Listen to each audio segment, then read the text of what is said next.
तो आप सभी का आपके अपने YouTube चैनल आर के विथ एजुकेशन पर। दोस्तों आज हमारी जो शिक्षण वीडियो की जो हमारी वस्तुनिष्ठ प्रश्नों की जो सीरीज चल रही थी उसका आज भाग 9 है और इसमें हमने 25 प्रश्न हमने इसमें लिए हैं। और आज के जो प्रश्न रहने वाले हैं वो रहेंगे हमारे उपलब्धि परीक्षण, उसके बाद में किया जाता है निदानात्मक परीक्षण और फिर किया जाता है उपचारात्मक शिक्षण। तो इनसे संबंधित आज हमने इसमें 25 प्रश्न इसके अंदर शामिल किए हैं। ये सारे के सारे जो प्रश्न हैं पिछली परीक्षा में पूछे गए प्रश्न तथा इनके पूछे जाने की संभावना रहती है। और आप सभी को पता होगा कि हमारे पास में जो टीचिंग मेथड का अंक बार है वो ही कम से कम कितने का है, 50 नंबर का है कम से कम ही। किस प्रकार से, ये मैंने आपको कई बार वीडियो में बता चुका हूँ, फिर भी आपको एक बार और बता देता हूँ। तो 30 और 30 तो 15-15 तो हमारी जो प्रथम भाषा और द्वितीय भाषा है तो उसके अंदर प्रश्न पूछे जाते हैं। और 20 प्रश्न जो पूछे जाते हैं वो पूछे जाते हैं जो हमारा सब्जेक्ट है, जैसे आर्ट्स वालों के आर्ट्स हो गया और साइंस वालों के साइंस हो गया। तो इस प्रकार ये 50 अंकों की तैयारी के लिए हम ये प्रश्नों की सीरीज है वो लेके आए थे। और इसके अलावा जो हमारे पास में 30 नंबर की क्या होती है, साइकोलॉजी होती है। तो इस प्रकार जो 80 अंकों का जो सिलेबस है हमारा वो तो हो गया हमारा टीचिंग मेथड और साइकोलॉजी का। तो इन प्रश्नों को देखने के लिए आप कंटिन्यू बने रहें और इनकी जो आपको प्लेलिस्ट है वो मिल जाएगी रीड टीचिंग मेथड के नाम से, जो हमने प्लेलिस्ट बना रखी है। और अगर इन प्रश्नों की आपको पीडीएफ चाहिए तो पीडीएफ के लिए आप हमारा जो टेलीग्राम चैनल है आर के विथ एजुकेशन उसको ज्वाइन जरूर कर लें और टीचिंग मेथड और साइकोलॉजी को जरूर पढ़ें क्योंकि ये काफ़ी ज़्यादा महत्व रखते हैं। तो देख लेते हैं आज का पहला प्रश्न। तो पहला प्रश्न आज का दे रखा है कि आत्म मूल्यांकन का मुख्य उद्देश्य क्या है। ऑप्शन 1 दे रखा है छात्रों को अपने प्रदर्शन का विश्लेषण करना। ऑप्शन 2 दे रखा है शिक्षकों का मूल्यांकन करना। ऑप्शन 3 दे रखा है केवल ग्रेडिंग करना। ऑप्शन 4 दे रखा है परीक्षा के दौरान डर बढ़ाना। ऑप्शन 5 दे रखा है अनुत्तरित प्रश्न। तो आत्म मूल्यांकन का जो मुख्य उद्देश्य है वो छात्रों को अपने प्रदर्शन का विश्लेषण करना। तो सही आंसर इसका रहेगा ऑप्शन नंबर ए, इसका सही आंसर रहेगा ऑप्शन नंबर ए। इसके बाद में अगला प्रश्न है हमारा, कौन सा मूल्यांकन दीर्घकालिक विकास को मापने में सहायक होता है। ऑप्शन 1 दे रखा है सुमेटिव मूल्यांकन। ऑप्शन 2 दे रखा है फॉर्मेटिव मूल्यांकन। ऑप्शन 3 दे रखा है नैदानिक मूल्यांकन। ऑप्शन 4 दे रखा है सतत मूल्यांकन। ऑप्शन 5 दे रखा है अनुत्तरित प्रश्न। तो कौन सा मूल्यांकन दीर्घकालिक विकास को मापने में सहायक होता है। तो सुमेटिव जो मूल्यांकन होता है ये साल के अंत में होता है, साल के अंत में, यानी इसको आप समझ सकते हैं वार्षिक परीक्षा या अर्धवार्षिक परीक्षा की जो होती है वो कौन सी होती है, सुमेटिव मूल्यांकन होती है, समेटिव मूल्यांकन होती है। वार्षिक परीक्षा या जो अर्धवार्षिक परीक्षा है, अर्धवार्षिक परीक्षा ये होती है कौन सा मूल्यांकन, सुमेटिव, या इसको बोलते हैं सुमेटिव। एक तो समेटिव मूल्यांकन होता है, समेटिव मूल्यांकन होता है, या इसको बोलते हैं संकलनात्मक मूल्यांकन इसको बोला जाता है, या इसका एक नाम हो रहा है योगात्मक मूल्यांकन। इसके अलावा जो फॉर्मेटिव मूल्यांकन है ये जो हमारे टेस्ट वगैरह होते हैं, जैसे मासिक टेस्ट हुआ या जो प्रथम टेस्ट द्वितीय टेस्ट होते हैं, उस प्रकार का जो मूल्यांकन होता है इसमें होते हैं, इसको बोलते हैं तो रचनात्मक मूल्यांकन, या इसको बोला जाता है निर्माणात्मक मूल्यांकन। और सतत मूल्यांकन ऐसा होता है जो निरंतर चलता है, ऐसा मूल्यांकन जो वर्ष पर्यंत चलता रहता है। तो दीर्घकालिक जो विकास को मापने में जो उपयोगी होता है वो होता है सतत मूल्यांकन। कौन सा होता है, सतत मूल्यांकन। और नैदानिक जो मूल्यांकन होता है ये किया जाता है उपलब्धि परीक्षण के बाद में। हमने उपलब्धि परीक्षण किसके लिए किया जाता है, शैक्षणिक प्रगति के लिए। हालांकि शैक्षणिक प्रगति को जानने के लिए मूल्यांकन किया जाता है वो होता है उपलब्धि परीक्षण। और शैक्षणिक जब उपलब्धि परीक्षण कर लेते हैं और कुछ बच्चों में जो कमियां रहती है उनका जो पता लगाया जाता है वो किसके द्वारा लगाया जाता है, नैदानिक मूल्यांकन के द्वारा। तो ये मूल्यांकन के प्रकार थे जो एक ही प्रश्न मैंने आपको पूरा बताने की कोशिश की है। तो इसका सही आंसर हो जाएगा ऑप्शन नंबर डी, इसका सही आंसर रहेगा। इसके बाद में अगला जो प्रश्न है हमारा, प्रश्न नंबर 3 है सुमेटिव मूल्यांकन का अन्य नाम क्या है। ऑप्शन 1 दे रखा है आंतरिक मूल्यांकन। ऑप्शन 2 दे रखा है अंतिम मूल्यांकन। ऑप्शन 3 दे रखा है प्रारंभिक मूल्यांकन।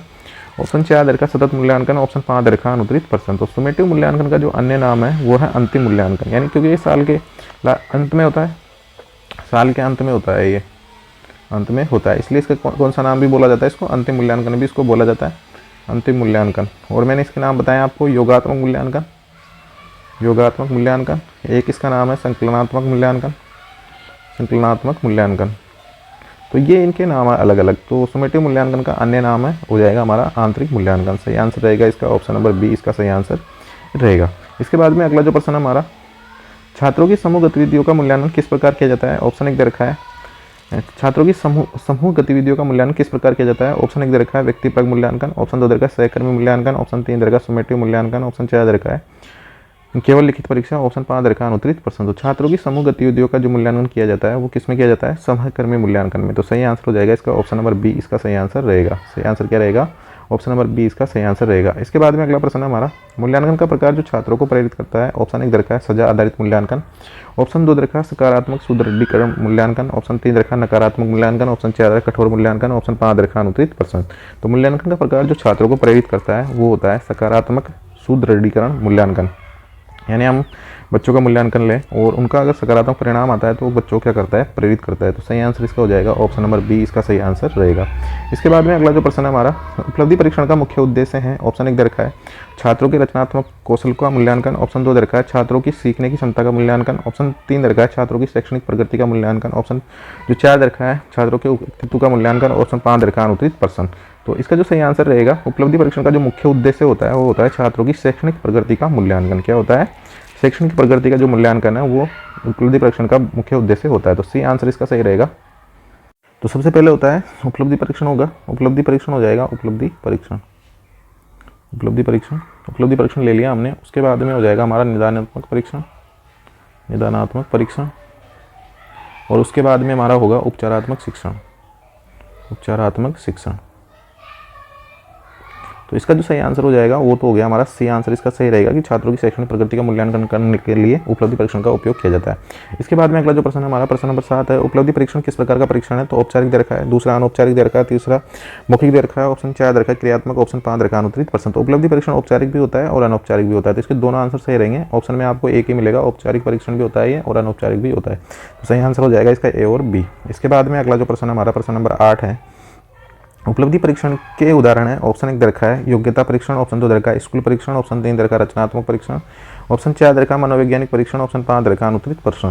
तो उपलब्धि परीक्षण की जो उदाहरण है वो है स्कूल की परीक्षाएं। स्कूल में होने वाली जो परीक्षाएं होती है उन्हीं के द्वारा हम बच्चों की जो शैक्षणिक प्रगति है उनके बारे में पता लगा सकते हैं। तो सही आंसर हो जाएगा इसका ऑप्शन नंबर बी, इसका सही आंसर रहेगा।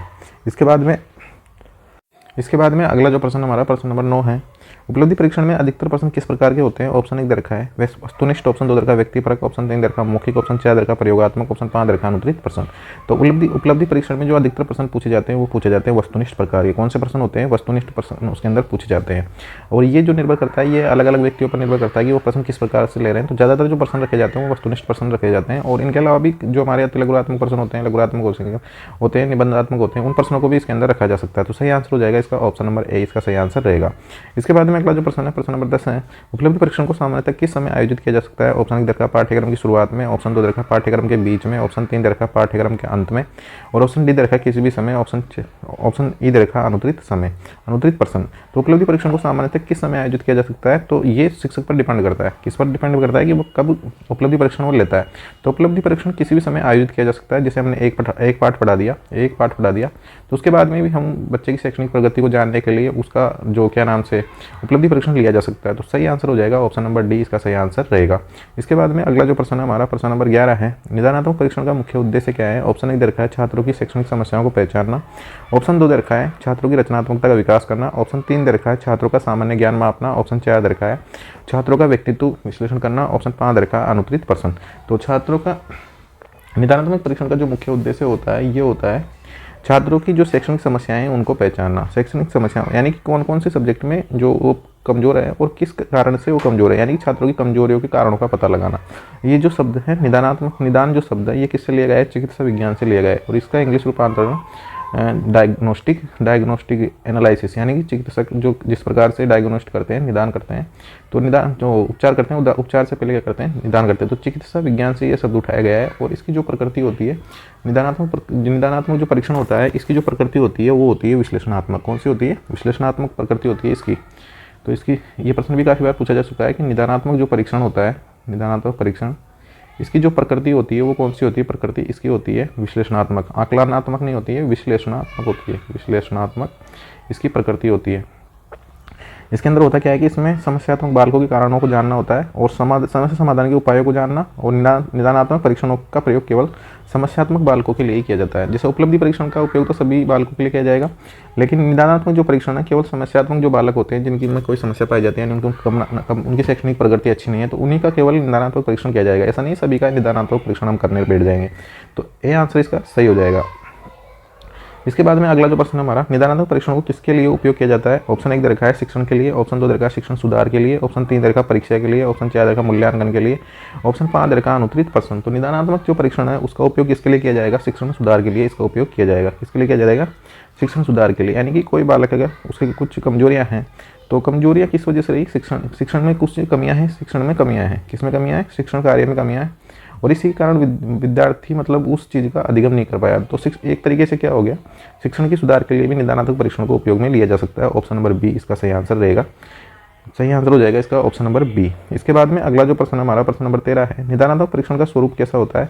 ऑप्शन 1 दरखा मानकीकृत, ऑप्शन 2 दरखा अनौपचारिक, ऑप्शन 3 दरखा व्यक्तिगत, ऑप्शन 4 दरखा उपयुक्त सभी। तो निदानात्मक परीक्षण का जो स्वरूप होता है मानकीकृत भी होता है, अनौपचारिक भी होता है और व्यक्तिगत भी होता है। सही आंसर हो जाएगा ऑप्शन नंबर डी, यानी कि व्यक्तिगत का मतलब हो गया प्रत्येक बालक की अलग अलग समस्याएं हैं तो व्यक्तिगत हो गया। अनौपचारिक का मतलब हो गया कि इसमें समयकाल दशा तय नहीं होती, आदमी मतलब उसका निदानात्मक परीक्षण हम कभी भी कर सकते हैं। मानकीकृत होता है कि मानकीकृत का मतलब हो गया कि उसमें एक फिक्स पैमाना होता है, भाई इतने % हम इसके देंगे, इतने % इसके देंगे। तो ये मानकीकृत भी होता है, अनौपचारिक भी होता है और व्यक्तिगत भी होता है।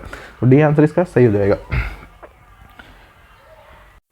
इसके बाद में अगला प्रश्न है, प्रश्न नंबर 14 है, निदानात्मक परीक्षण किस प्रकार की त्रुटियों की पहचान करता है। ऑप्शन 1 दरखा है प्रक्रिया संबंधी त्रुटि, ऑप्शन 2 दरखा सामग्री संबंधी त्रुटियां, ऑप्शन 3 दरखा व्यवहार संबंधी त्रुटियां, ऑप्शन 4 दरखा सभी प्रकार की त्रुटियां, ऑप्शन 5 दरखा अनुत्तरित प्रश्न। तो निदानात्मक परीक्षण किस प्रकार की त्रुटियों की पहचान करता है। तो परीक्षा संबंधी त्रुटियां भी करता है, सामग्री संबंधी त्रुटियों की पहचान भी होती है, व्यवहार संबंधी त्रुटियों की पहचान भी होती है और सभी प्रकार की त्रुटियों की। सही आंसर इसका हो जाएगा ऑप्शन नंबर डी, इसका सही आंसर रह जाएगा ऑप्शन नंबर डी। ये सब जो प्रक्रिया जो सब त्रुटियां दे रखी है, बालकों में होने वाली जो त्रुटियां हैं, बालकों में रहने वाली जो समस्याएं हैं उनसे संबंधित है ये सभी। तो व्यवहार में संबंधित त्रुटियां, सामग्री संबंधित त्रुटियां और प्रक्रिया संबंधित त्रुटियां जो होती है, इन सभी की जो पहचान है किसके द्वारा की जाती है, निदानात्मक परीक्षण के द्वारा किया जाता है। इसके बाद में अगला प्रश्न है, निदानात्मक परीक्षण के बाद में कौन सा कदम उठाया जाएगा। तो निदानात्मक परीक्षण के बाद में ऑप्शन ए दरखा है उपलब्धि परीक्षण, ऑप्शन 2 दरखा उपचारात्मक शिक्षण, ऑप्शन 3 दरखा है योग्यता परीक्षण, ऑप्शन 4 दरखा मूल्यांकन परीक्षण, ऑप्शन 5 दरखा अनुत्तरित प्रश्न। तो निदानात्मक परीक्षण हमने कर लिया।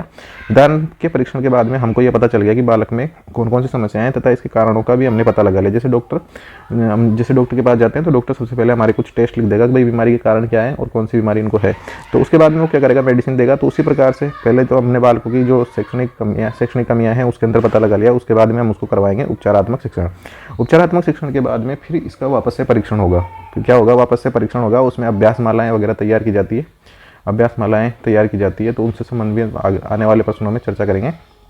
तो सही आंसर इसका हो जाएगा ऑप्शन नंबर बी, इसका सही आंसर रहेगा।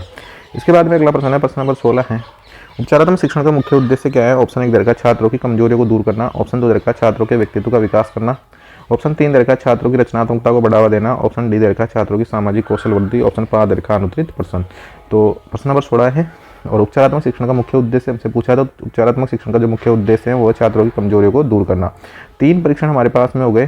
3 परीक्षण क्या, 2 तो हमारे पास में परीक्षण है, एक तो उपलब्धि परीक्षण है और एक हमारे पास में निदानात्मक। आंटी जी, तो सबसे पहला जो परीक्षण होता है हमारा वो होता है उपलब्धि परीक्षण। क्या होता है उपलब्धि परीक्षण, और इसका जो उद्देश्य होता है, इसके अंदर उद्देश्य इसका है कि शैक्षणिक प्रगति का मूल्यांकन इसके अंदर किया जाता है। शैक्षणिक प्रगति का मूल्यांकन शैक्षणिक प्रगति का मूल्यांकन कर लिया। कुछ बालक कमजोर हैं या कुछ बालक ने अच्छा प्रदर्शन नहीं किया तो उनके लिए किया जाएगा निदानात्मक परीक्षण। कौन सा किया जाएगा, निदानात्मक परीक्षण। और निदानात्मक परीक्षण में किसका पता लगाया जाता है, छात्रों की समस्याओं, शैक्षणिक समस्याओं का पता लगाया जाता है। छात्रों की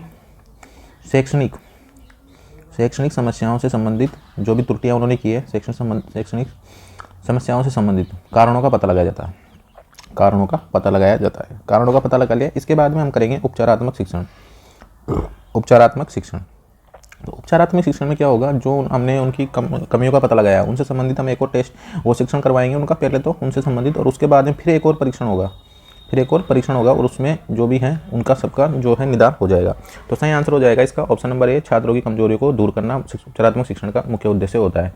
इसके बाद में अगला जो प्रश्न है हमारा प्रश्न नंबर 17 है, उपचारात्मक शिक्षण में किस विधि का उपयोग किया जाता है। ऑप्शन 1 दरखा निर्देशात्मक, ऑप्शन 2 दरखा व्यक्तिगत, ऑप्शन 3 दरखा सामूहिक, ऑप्शन 4 दरखा उपरोक्त सभी। तो इसका जो सही आंसर रहेगा वो रहेगा उपरोक्त सभी। उपचारात्मक शिक्षण में निर्देशात्मक विधि का उपयोग किया जाता है, व्यक्तिगत भी हो सकती है और सामूहिक भी हो सकती है। सही आंसर रहेगा इसका ऑप्शन नंबर डी, इसका सही आंसर रहेगा।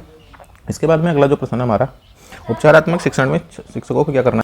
प्रश्न नंबर 18 है, उपचारात्मक शिक्षण में शिक्षकों को क्या करना चाहिए। ऑप्शन 1 दरखा इसका छात्रों की गलतियों को नजरअंदाज करना, ऑप्शन 2 दरखा छात्रों की समस्याओं का समाधान करना, ऑप्शन 3 दरखा इसका छात्रों को परीक्षा के लिए तैयार करना, और ऑप्शन जो इसका अगला दरखा है छात्रों को के व्यवहार का अध्ययन करना, ऑप्शन 5 दरखा अनुत्तरित प्रश्न। तो उपचारात्मक शिक्षण में शिक्षकों को क्या करना चाहिए, गलतियों का नजरअंदाज नहीं करना चाहिए, परीक्षा के लिए तैयार नहीं है, व्यवहार का अध्ययन नहीं है, छात्रों की समस्याओं का जो समाधान है वो उसके अंदर किया जाता है। निदानात्मक परीक्षण में हम छात्रों की जो समस्याएं उनके कारणों का पता लगाते हैं, और उपचारात्मक शिक्षण करवाने के बाद, जैसे उपचारात्मक शिक्षण में हम छात्रों की जो समस्याएं थी उसमें उसका जो क्या नाम से उनकी समस्याओं का समाधान किया जाता है। ऑप्शन नंबर बी इसका सही आंसर हो जाएगा, बी इसके बाद में अगला जो प्रश्न है हमारा 19वां, उपचारात्मक शिक्षण का प्रयोग कब किया जाता है? ऑप्शन 1 दरकार छात्रों की कमजोरियों को पहचानने के बाद, ऑप्शन 2 दरकार शिक्षण प्रक्रिया की शुरुआत में, ऑप्शन 3 दरकार शिक्षण प्रक्रिया के अंत में, ऑप्शन 4 दरकार परीक्षा के दौरान, ऑप्शन 5 दरकार अतिरिक्त प्रश्न।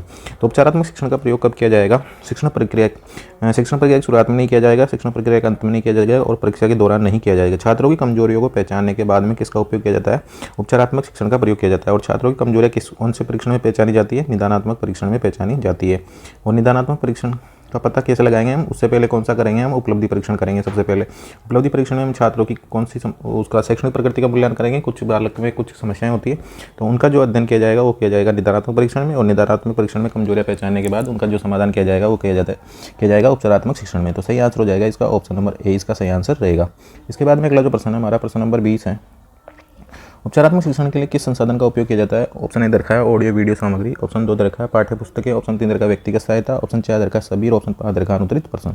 तो उपचारात्मक शिक्षण के लिए किस संसाधन का उपयोग किया जा सकता है? तो वो रहेगा इसका सही आंसर ऑप्शन नंबर डी, इसका सही आंसर रहेगा। यानी सभी ऑडियो वीडियो सामग्री का प्रयोग किया जाता है, पाठ्य पुस्तकों किया जाता है, व्यक्तिगत सहायता का भी किया जाता है। तो सही आंसर इसका हो जाएगा ऑप्शन नंबर डी, इसका सही आंसर रहेगा।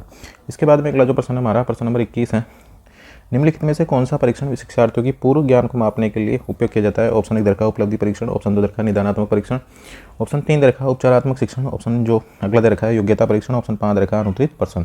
तो निम्नलिखित में से कौन सा परीक्षण शिक्षार्थियों की पूर्व ज्ञान को मापने के लिए उपयोग में लिया जाता है? तो इसका जो सही आंसर रहेगा, सही आंसर हो जाएगा इसका उपलब्धि परीक्षण, ए आंसर इसका सही रहेगा। इसके बाद में अगला जो प्रश्न हमारा प्रश्न नंबर 22 है, उपलब्धि परीक्षण का परिणाम किस प्रकार व्यक्त किया जा सकता है? ऑप्शन 1 दरखा है अंकों के रूप में, ऑप्शन 2 दरखा ग्रेड के रूप में, ऑप्शन 3 दरखा प्रतिशत के रूप में, ऑप्शन 4 दरखा सभी के रूप में, ऑप्शन 5 दरखा अनुत्तरित प्रश्न। तो आप सभी जानते होंगे अर्धवार्षिक और वार्षिक जो परीक्षाएं होती है उनके अंक भी मिलते हैं, ग्रेड भी मिलते हैं और प्रतिशत तो हम निकाल ही सकते हैं। तो सही आंसर हो जाएगा इसका ऑप्शन नंबर डी, यानी उपलब्धि परीक्षण का परिणाम अंकों के रूप में भी दिया जा सकता है, ग्रेड के रूप में भी दिया जा सकता है और प्रतिशत के रूप में भी दिया जा सकता है। तो डी आंसर इसका सही हो जाएगा। इसके बाद में अगला प्रश्न है हमारा निदानात्मक परीक्षण का परिणाम छात्रों की, ऑप्शन 1 दर्शाता है खालिस्तान दरखा है प्रगति, ऑप्शन 2 दरखा समस्या है, ऑप्शन 3 दरखा क्षमता, ऑप्शन 4 दरखा रचनात्मकता, ऑप्शन 5 दरखा अनुत्तरित प्रश्न। तो निदानात्मक परीक्षण का परिणाम छात्रों की समस्याओं को दर्शाता है। किसको दर्शाता है? छात्रों की समस्याओं को। और उपलब्धि परीक्षण क्या दर्शाता है? प्रगति को दर्शाता है। क्या दर्शाता है? उपलब्धि परीक्षण किसको दर्शाता है? बालकों की प्रगति को दर्शाता है, प्रगति को दर्शाता है, ये समस्याओं को दर्शाता है।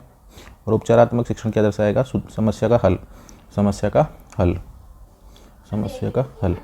सही आंसर हो जाएगा इसका ऑप्शन नंबर बी, इसका सही आंसर रहेगा। इसके बाद में अगला प्रश्न हमारा प्रश्न नंबर 24 है, उपचारात्मक शिक्षण के लिए सबसे उपयुक्त विधि कौन सी है? ऑप्शन 1 दरखा है सामूहिक चर्चा, ऑप्शन 2 दरखा है व्यक्तिगत मार्गदर्शन, ऑप्शन 3 दरखा है परियोजना आधारित शिक्षण, ऑप्शन 3 दरखा सामान्य व्याख्यान, ऑप्शन 5 दरखा अनुत्तरित प्रश्न। तो उपचारात्मक शिक्षण के लिए जो सबसे उपयुक्त विधि जो है वो है व्यक्तिगत मार्गदर्शन। क्या है? व्यक्तिगत मार्गदर्शन सबसे उपयुक्त विधि है। क्यों है? क्योंकि जो निदान परीक्षण हमने किया है प्रत्येक बालक की जो समस्याएं होती है वो अलग अलग होती है और उनकी उसी के अनुसार निदानात्मक परीक्षण की जो हमने समस्या कारणों की जांच की है उसी के आधार पर हमको क्या करना पड़ेगा? उपचारात्मक शिक्षण करना पड़ेगा। तो व्यक्तिगत अगर मार्गदर्शन होगा तो सबसे ज़्यादा उपयुक्त रहेगा। तो सही आंसर इसका रहेगा ऑप्शन नंबर बी, इसका सही आंसर रहेगा। इसके बाद में अगला प्रश्न हमारा प्रश्न नंबर 25 है, निदानात्मक परीक्षण मुख्यतः किन छात्रों के लिए उपयोगी होता है? ऑप्शन 1 दरखा औसत प्रदर्शन करने वाले, ऑप्शन 2 दरखा कमजोर प्रदर्शन करने वाले, ऑप्शन 3 दरखा प्रतिभाशाली छात्र, ऑप्शन 5 दरखा अनुत्तरित सभी, ऑप्शन 4 दरखा सभी, ऑप्शन 5 दरखा अनुत्तरित प्रश्न। तो निदानात्मक परीक्षण मुख्यतः किन छात्रों के लिए किया जाएगा? जो कमजोर प्रदर्शन करते हैं। किनके के लिए किया जाएगा? कमजोर प्रदर्शन जो करते हैं उन्हीं के लिए ये जो निदानात्मक परीक्षण है वो किया जाता है। और इसके बाद में जो उपलब्धि परीक्षण है वो सभी बालकों का होगा। उपलब्धि परीक्षण तो किनका होता है? सभी बालकों का होता है, सभी बालकों का होगा उपलब्धि परीक्षण तो। लेकिन जो निदानात्मक परीक्षण होगा वो उपलब्धि परीक्षण में जो कम प्रदर्शन करते हैं उन्हीं का होता है, यानी कि जो कमजोर प्रदर्शन कर रहे हैं उन्हीं का वो होगा। क्या नाम से? कमजोर प्रदर्शन करने वालों का ही क्या होगा? ये उपचारात्मक शिक्षण होगा। कमजोर प्रदर्शन करने वालों का ही क्या होगा? उपचारात्मक शिक्षण भी किनका होगा? उपचारात्मक शिक्षण भी उन्हीं का होगा जिन्होंने कमजोर प्रदर्शन किया है। और निदानात्मक भी किसी का होगा? कमजोर प्रदर्शन करने वालों का। हालांकि हम उपचारात्मक शिक्षण में जो हमने पहले के जो बालक है यानी सभी बालकों का भी हम उपचार कर सकते हैं, ऐसा कुछ नहीं है, उनको थोड़ा सा सीखने को मिल जाएगा। लेकिन निदानात्मक जो परीक्षण है वो केवल उनका होगा जो कमजोर प्रदर्शन कर रहे हैं। तो बी आंसर इसका सही आंसर रहेगा। इसके बाद में अगला जो प्रश्न है, हाँ तो दोस्तों आज के थे हमारे 25 प्रश्न। जो हमने आज के जो 25 प्रश्न है, एक तो उपलब्धि परीक्षण से थे, निदानात्मक परीक्षण और उपचारात्मक शिक्षण, तीनों से संबंधित हमने इसमें 25% लिए हैं। ये प्रश्न है जो काफ़ी बार परीक्षा में पूछे गए हैं। और उपलब्धि परीक्षण, निदानात्मक परीक्षण और उपचारात्मक शिक्षण हर सब्जेक्ट के लिए कॉमन है, और हर सब्जेक्ट में इससे संबंधित 1 या 2 प्रश्न पूछे गए हैं। रीट 2021 ले लो चाहे 22 ले लो, दोनों में प्रश्न निदानात्मक परीक्षण, 22 में तो 21 में तो निदानात्मक परीक्षण से पूछा गया था और 22 में उपचारात्मक शिक्षण से भी पूछा गया था। तो अगर आप इन प्रश्नों की PDF चाहते हो तो आप हमारा जो टेलीग्राम चैनल है RK विथ एजुकेशन, उसको ज्वाइन जरूर कर लें। और ऐसे ही वीडियो देखने था तो जॉब संबंधी और भी अन्य अपडेट के लिए आप यूट्यूब चैनल को सब्सक्राइब करके नोटिफिकेशन के लिए बेल का आइकन जरूर प्रेस कर दें। और अपने जो साइकोलॉजी की जो क्लासेस चालू कर रखी है, बाल विकास एवं शिक्षा शास्त्र की जो टॉपिक वाइज प्रश्नोत्तरी है, उनको भी आप अवश्य देखें। उनसे आपको थोड़ा सा अनुभव पता चलेगा कि व्याख्या पढ़ने के बाद, व्याख्यात्मक अध्ययन के बाद में प्रश्न किस प्रकार के एग्जाम में पूछे जाते हैं। तो आप उनको जरूर देखें और अपने मित्रों के साथ शेयर जरूर कर दें जो भी अध्यापक भर्ती की तैयारी कर रहे हैं। और भी अन्य भर्तियों के लिए भी आप हमारे यूट्यूब चैनल पर बने रहें।